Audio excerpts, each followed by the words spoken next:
Mr. Shoaff taught me how to set goals. What a favor that was. One morning at breakfast, shortly after I met him, he said, Jim, let me see your current list of goals and let's go over them and talk about them. He said, maybe that's the best way I can help you get a better direction started.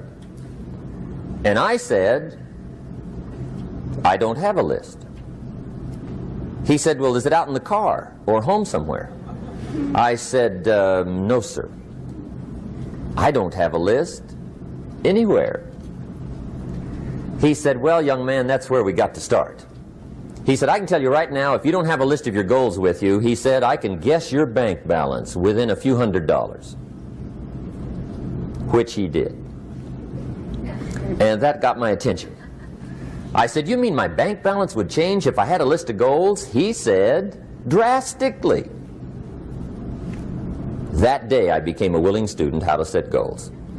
And sure enough, learning how to set goals changed my life. And I often wondered why no one had ever taught me how to set goals up until age 25.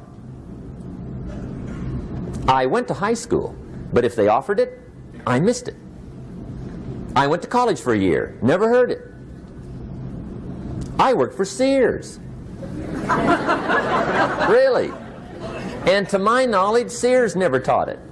Right? How to set goals. So here I am, age 25, married, my family's starting, I've been to college, I'm working, and I still don't know how to set goals. But fortunately, when I was 25, I met the man who taught me how, and it revolutionized my whole life. Economically, socially, personally, it's incredible.